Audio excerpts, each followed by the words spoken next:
శ్రీమాత్రే నమ.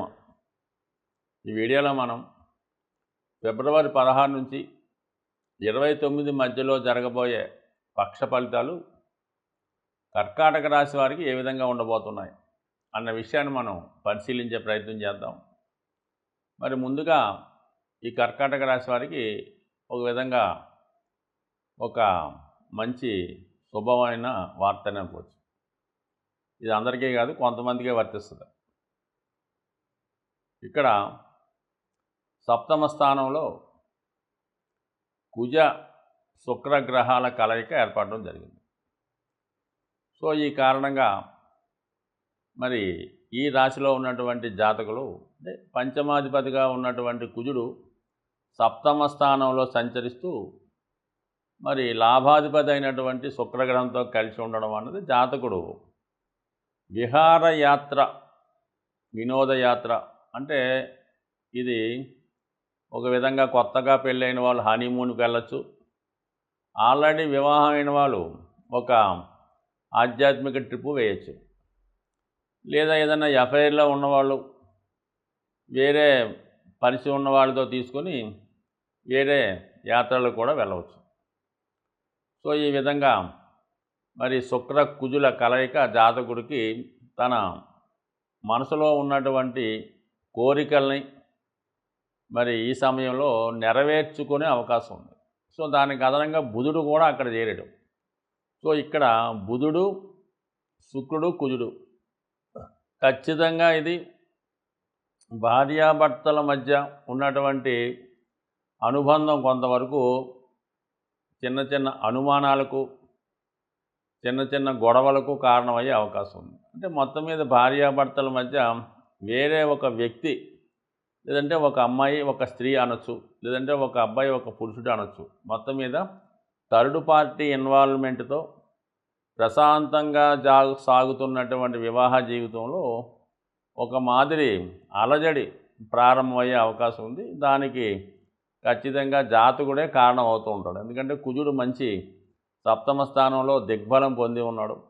అక్కడికి వచ్చి శుక్రగ్రహం కలడం అన్నది జాతకుడికి చాలా కాలంగా అణుచుకున్నటువంటి కోరికలు విజృంభించి ఇటువంటి వాటిలో పాల్గొనే అవకాశం ఉంది. అది కొంత వేరే మార్గంలో వెళ్ళే వాళ్ళు ఏంటో ఆధ్యాత్మిక చింతన, ఏదైనా భగవత్ అనుగ్రహం కోసం ఏదో పుణ్యక్షేత్రం దర్శించడం, పరిశోధనా రంగంలో ఉన్న వాళ్ళు కొత్త విషయాలు కనుక్కోవడం, ముఖ్యంగా దశమాత దశమభావం కాబట్టి ఉద్యోగరీత్యా మారదాం అనుకున్న వాళ్ళు మారడం, అంటే ఇవన్నీ ఒకదానికి శత్రుగ్రహాలు అవ్వడం వల్ల ఏంటి ఖచ్చితంగా ఒక తగులు, ఒక చికాకు ఖచ్చితంగా ఉంటుంది. ఏది స్మూత్గా అయ్యే అవకాశం ఉంది. పైపెచ్చు శని సంబంధించిన రాశిలో ఈ గ్రహాలు చేరడం వల్ల ఏది తొందరగా ముందుకు వెళ్ళదు, ప్రతిదీ ఆలస్యం అవుతుంటుంది, ఏదో విధంగా మధ్యలో అయిపోతుంటుంది. సో ఇక్కడ ఇలాంటి చికాకులు ఉన్నాయి కాబట్టి జాతకుడు ఓర్పుతో సహనంతో ముందుకు వెళ్ళడం మంచిది. ఏదైనా భార్యాభర్తల మధ్య అనుమానాలు, అపవాదులు ఇలాంటి ఏదైనా అనుమానం వచ్చినప్పుడు జాతకుడు ఓర్పుతో వ్యవహరించాలి తప్ప ఏమాత్రం తొందరపడినా అది చిన్నది పెద్దదయ్యే అవకాశం ఉంది. సో దానికి అదనంగా మరి ధనస్థానంలో ఉన్నటువంటి కుటుంబ స్థానాధిపతిగా ఉన్నటువంటి రవి అష్టమ స్థానంలో ప్రవేశించాడు ఇంచుమించుగా మనకి 14వ తారీఖున. సో ఆ కారణం వల్ల కూడా జాతకుడి మీద నిందలు వచ్చే అవకాశం ఉంది. కుటుంబ సభ్యుల నుంచి నిందలు రావచ్చు. అలాగే మరి ఒక విధంగా వృత్తిపరమైనటువంటి ఇబ్బందులు కూడా ఎదుర్కొనే అవకాశం ఉంది. సో ఈ కారణాల వల్ల ఏదైనా జాతకుడు ఈ వారం అటు కుటుంబ సంబంధించిన విషయాలు, ఆర్థిక సంబంధించిన విషయాలు, ఉద్యోగానికి సంబంధించిన విషయాల్లో చాలా జాగ్రత్తగా వ్యవహరించాలి. లేదంటే కొద్దిగా ఇబ్బంది కలిగే అవకాశం ఉంది. అన్ని గ్రహాలు కూడా శత్రుస్థానాలైనటువంటి మకర కుంభాల్లో ఏర్పడడం జరిగింది. ముఖ్యంగా ఇంపార్టెంట్గా ఉన్నటువంటి 5 గ్రహాలు. సో ఇక భాగ్యస్థానంలో ఉన్నటువంటి రాహు కూడా సైలెంట్గా వ్యతిరేక ఫలితాలు ఇస్తుంటాడు. అంటే రాహు ఎప్పుడు కూడా చట్టానికి వ్యతిరేకంగా ప్రవర్తించడం, మన ధర్మానికి వ్యతిరేకంగా నిర్ణయాలు తీసుకోవడం, ఆ విధంగా ప్రవర్తించడం, ఇంటర్ కాస్ట్ వివాహాల్ని, అక్కర్లేని సంబంధాలని ప్రోత్సహించడం, జోదాన్ని, వ్యభిచారాన్ని, తాగుడు లాంటి వ్యసనాలకి ప్రోత్సహిస్తూ ఉంటాడు. పైపెచ్చి అది తప్పు కాదు, ఈ లోకంలో ప్రస్తుతం ఈ సమాజంలో లేదంటే ఇక్కడ పెద్ద తప్పు కాదు అని చెప్తూ ఉంటారు. సో అందువల్ల ఏంటంటే ఇవన్నీ కూడా మరి రాహు ప్రభావం ఇవన్నీ కూడా జాతకుడిని కొద్దిగా ఇబ్బంది పెడుతున్నాయి.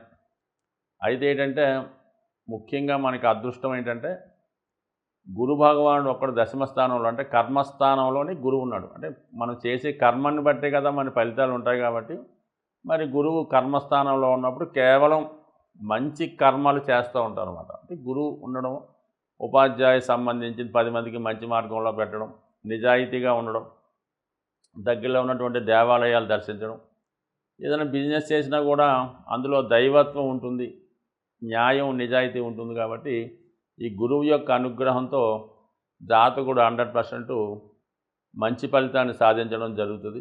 మరి ముఖ్యంగా మరి గురువు ఈ భరణీ నక్షత్ర ప్రవేశం వల్ల స్త్రీలకి ఇది చాలా అనుకూలంగా ఉంటుంది. వాళ్ళలో ఆధ్యాత్మికత పెరుగుతుంది, పవిత్రంగా ఉండే ప్రయత్నం చేస్తూ ఉంటారు, ఆరోగ్యం మెరుగుపడుతుంది, ఉద్యోగ ప్రయత్నాలు ఫలిస్తాయి, వివాహ సంబంధాలు నెరవేరుతాయి.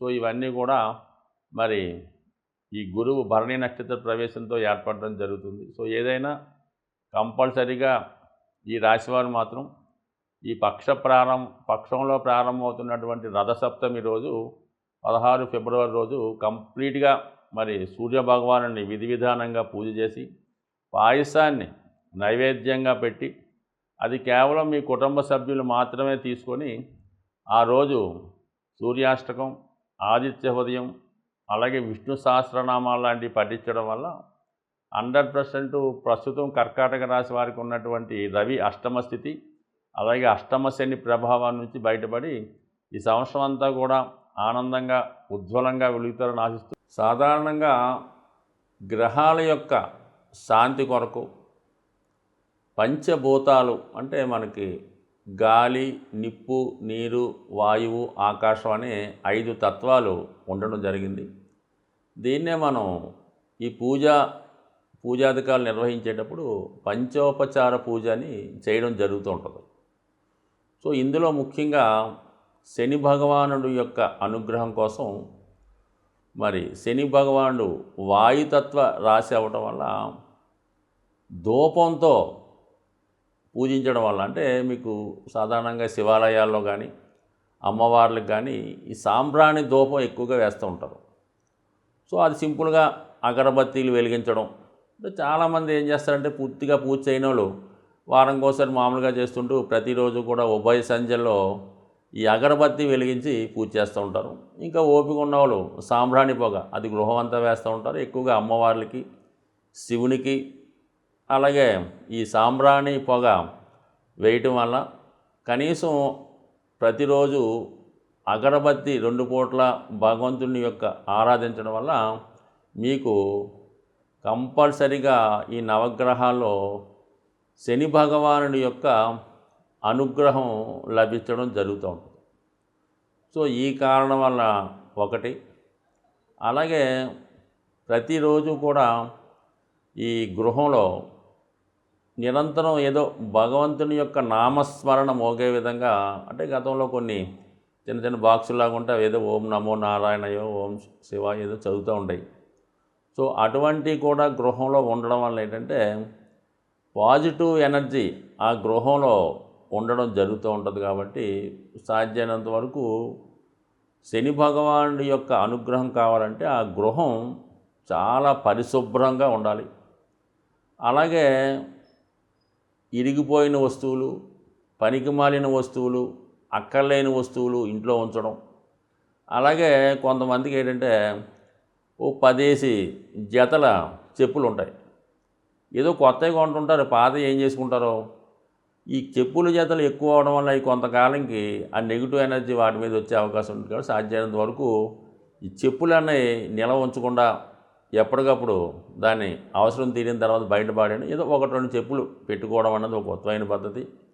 అలాగే ఇంట్లో వాడే చీపురు గట్ట దాన్ని కూడా మరి ఒక చోట కొంతమంది నిలువుగా పెడుతుంటారు అనమాట, అంటే కుచ్చు పైకి వచ్చేలా పెడుతుంటారు అనమాట. జ్యేష్ఠాదేవి చేతిలో ఆయుధంలాగా. ఎట్టి పరిస్థితుల్లో కూడా కుచ్చు అరిగిపోతే ఇంకోటి కొనుక్కుంటాం, ఏం పోయింది. అందువల్ల ఎప్పుడు కూడా అది నిలువుగా కరెక్ట్గా పెట్టాలి తప్ప కుచ్చు పైకి వచ్చే విధంగా మాత్రం ఎట్టి పరిస్థితుల్లో కూడా పెట్టలేదు. ఇవన్నీ కూడా అలక్ష్మికి కారణాలు అన్నమాట. సో అలాగే ఏంటంటే ఈ భోజనం చేయడానికి కూడా ఒక పర్టికులర్ టైం పాటించాలి. ఏ టైంలో పడితే ఆ టైంలో తినడం, ఎక్కడ పడితే అక్కడ తినడం, ఈ టీవీలు చూస్తూ ఈ మంచాల మీద కుర్చీల్లో సేరబడి ఈ విధంగా భోంచేయడం, ఏదో ప్లేట్లో భోజన పదార్థాలు ఉడించుకొని తినడం, ఇవన్నీ కూడా ఐశ్వర్యప్రదం కాదు. ఇవన్నీ కూడా శనిని ఆహ్వానించే ఇండికేషన్స్ మాట. ఈ అనాచార పనులన్నీ కూడా శనిని ఆహ్వానిస్తుంటాయి. అలాగే శుభ్రమైనగా ఉండడం, శుభ్రంగా భోంచేయడం, అలాగే ఆహార పదార్థాలు కూడా జాగ్రత్తగా వినియోగించడం, ఇవన్నీ కూడా లక్ష్మీదేవి అనుగ్రహానికి పాత్రలు అవుతూ ఉంటాయి. కాబట్టి ఏదైనా శని భగవానుడి యొక్క అనుగ్రహం కావాలనుకున్న వాళ్ళు ప్రతి పని కూడా పద్ధతి ప్రకారం నియమానుసారం చేసుకోవడం వల్ల వాళ్ళు కంపల్సరీగా శని భగవానుడు టాప్ రేంజ్లోకి తీసుకెళ్లే అవకాశం ఉంటుంది. స్వస్తి.